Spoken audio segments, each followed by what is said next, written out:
সাবেক শিক্ষা প্রতিমন্ত্রী ডক্টর আনম এহসানুল হক মিলন গাগরা প্রথম পুজোতে অংশগ্রহণ করেন এবং শারদীয় পূজাতে অংশগ্রহণ করেন।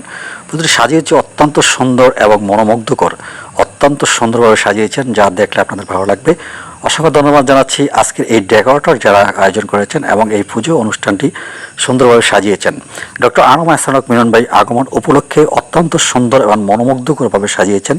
অসংখ্য ধন্যবাদ গাগরাবাসীকে এত সুন্দরভাবে একটি অনুষ্ঠান আয়োজন করার জন্য। ডক্টর আনম এহসানুল হক মিলন ভাইকে ঘিরে অত্যন্ত সুন্দরভাবে সাজিয়েছেন গেটটি সহ। অত্যন্ত সুন্দর আর মনোমুগ্ধকর একটি গেট সাজানো হয়েছে ডক্টর আনম এহসানুল হক মিলন ভাইয়ের আগমন উপলক্ষে। এদিকে সকল নেতাকর্মী আস্তে আস্তে ভিড় জমাচ্ছে ডক্টর আনম এহসানুল হক মিলন ভাইয়ের জন্য। এদিকে আবার ইসমাইল পদার আবেগ, রহিচুদ্দিন সহ অনেকে উপস্থিত। ডক্টর আনম এহসানুল হক মিলন ভাই উপস্থিত হয়েছেন আমাদের মাঝে, আমরা দেখতে পাচ্ছি। এদিকে সবাই উপস্থিত হয়েছেন, আস্তে আস্তে করে নেতাকর্মী ভিড় বেড়েই চলেছে।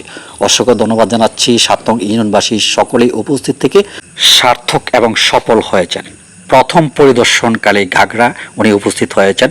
এদিকে ডক্টর আনম এহসানুল হক মিলন ভাইয়ের আগমন উপলক্ষে হিন্দু সম্প্রদায়ের লোকের মুখে অত্যন্ত সুন্দর মনোমুগ্ধকর হাসি আমরা দেখলাম এবং অনেক আনন্দ উৎসব মুখর কাটাচ্ছে। অনেক ভালো লেগেছে তাদের এই আনন্দমুখর উৎসব দেখে।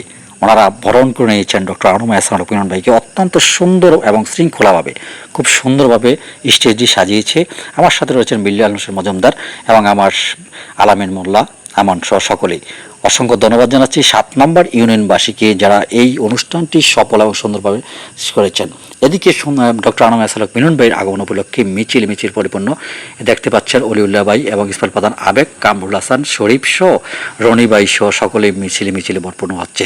এদিকে অনেক মানুষের যাতায়াত শুরু হয়েছে এবং আসা শুরু করেছে ডক্টর আনম এহসানুল হক মিলন ভাইকে দেখে। ডক্টর আনম এহসানুল হক মিলন ভাই বলেন যে আগেও আমি সকল পূজা মণ্ডলের সহায়তা করেছি এবং রথগুলো আমি তৈরি করে দিয়েছি, সাঁচারা রথ তৈরি করে দিয়েছি, বিভিন্ন পূজা মণ্ডলের সহায়তা করেছি। ইনশাল্লাহ এই বৎসর আমি সকল পূজা মণ্ডলের সহায়তা করব আমার সাধ্যমতো। সকলে সুশৃঙ্খলভাবে সকলের দায়িত্ব পালন করবেন যাতে কোনো ধরনের বিশৃঙ্খলা না হয়, কোনো ধরনের সমস্যা না হয়। সকলের প্রতি উদাত্ত আহ্বান রেখে উনি বলেন আমাদের জাতীয় দল বিএনপি সকল অঙ্গ সংগঠনের প্রতি উদাত্ত আহ্বান, পূজা মণ্ডলের যাতে কোনো ধরনের ক্ষয়ক্ষতি না হয়, কোনো ধরনের সমস্যা না হয়, কোনো ধরনের বিশৃঙ্খলা না হয়, সেই দিকে সকলের দায়িত্বের মতো পালন করতে হবে এবং সকলের প্রতি দায়িত্ব রেখে দিলাম যাতে কোনো ধরনের সমস্যা না হয় সেদিকে লক্ষ্য রাখতে হবে জাতীয় দল বিএনপি সকল অঙ্গ সংগঠনের। অসংখ্য ধন্যবাদ ডক্টর আনম এহসানুল হক মিলন ভাই, অত্যন্ত সুন্দর এবং গুরুত্বপূর্ণ কথা বলেছেন, যে কথাগুলো অত্যন্ত মূল্যবান, যে কথাগুলো আমাদের জন্য অত্যন্ত ভালো হয়েছে এবং অদূর ভবিষ্যতের জন্য ভালো হয়েছে। পূজা মণ্ডল থেকে এবং যাতে কোনো ধরনের সম্প্রদায়ের উপরে যাতে কোনো ধরনের বিশৃঙ্খলা না হয়, কোনো ধরনের সমস্যা না হয় সেদিকে লক্ষ্য রাখার জন্য বাংলাদেশ জাতীয় দল বিএনপির প্রতি উদাত্ত আহ্বান করেছেন। অসংখ্য ধন্যবাদ ডক্টর আনম এহসানুল হক মিলন ভাই। উনি আরও বলেন বাংলাদেশ জাতীয় দল চাঁদপুর ১ কচুয়া সকল সংগঠন এই পূজা মণ্ডলকে পরিদর্শনকালে কোনো ধরনের সমস্যা যাতে না হয় এবং আপনাদের দায়িত্ব সকল ধরনের ইউনিট, ছাত্রদল, যুবদল, কৃষক দল, শ্রমিক দল সকল দলের প্রতি উদাত্ত আহ্বান জানিয়েছেন। এদিকে আলামিন আমার সাথে আছে, উদাত্ত আহ্বান জানিয়েছেন যে সকলেই এই পূজা মণ্ডলগুলোকে পাহাড়ার মতো দেখতে হবে, কোনো ধরনের সমস্যা যাতে না হয়, কোনো ধরনের বিশৃঙ্খলা যাতে না হয়, কেউ যাতে কোনো ধরনের বিশৃঙ্খলা না করতে পারে, কেউ যাতে উচ্ছৃঙ্খলমূলক কথা না বলতে পারে, এদিকে খেয়াল রাখতে হবে। এদিকে গাগরা পূজা মণ্ডলে সেই কিছু সহযোগিতার হাত বাড়িয়ে দিয়েছে ডক্টর আনম এহসানুল হক মিলন। এদিকে সকলেই খুশি হয়েছেন এবং অসংখ্য ধন্যবাদ জানিয়েছেন ডক্টর আনম এহসানুল হক মিলন ভাইকে। অনেক খুশি হয়েছেন এই পূজা মণ্ডলে এসে ডক্টর আনম এহসানুল হক মিলন ভাই কি বলছেন বক্তৃতার মাধ্যমে একটু শুনুন, সঙ্গে থাকুন। আমরা তো ওই অসুরকে দেখতে পেয়েছি নাকি, কাল থেকে দেখা শুরু করেছি।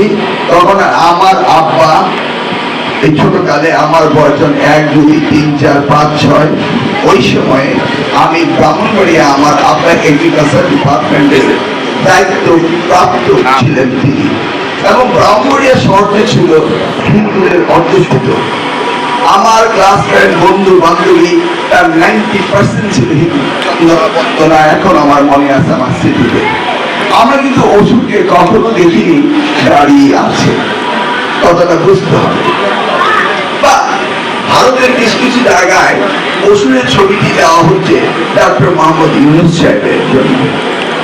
ওনার চিত্র অসুর হচ্ছে যে তাকে, তবে যে খারাপ কাজ করে, খারাপ কাজকে বধ করার জন্য একটি চিত্রায়িত করা হয় এই মূর্তির মধ্য দিয়ে যে অসুরকে বধ করতে হবে। সেই জায়গাটিতে যদি কেউ উদ্দেশ্য প্রণীতভাবে দাড়ি লাগিয়ে দেয় তাহলে জনগণকে উত্তেজিত করা হবে, তাই না? এই কাজটি কিন্তু সরল মনা হিন্দু সম্প্রদায়ের কেউ করেনি। এইটার মধ্যে যুবশক্ত রয়েছে, যারা চায় এদেশটি সুন্দর শান্তিতে না চলতে পারে, তারাই উনি করেছে। তার সংকল্পনে যারা এই ওষুধ চিত্রায়িত করে তাদেরকে না বুঝিয়ে তাদেরকে আমি কিছু পয়সা দিয়ে বলছে এইভাবে ছবিটি আঁকো। সেই লোকের যে ওষুধ বানায়, যে মূর্তি বানায়, তার মাথায় এই বুদ্ধিটি নেই। অতএব আমরা সকলেই এই বিষয়টি যেখানে হয়েছে সেখানে হয়েছে, এটা সংসদে বন্ধ হয়েছে, এটা আমরা এখন থেকে ভুলে যাবো, ঠিক আছে?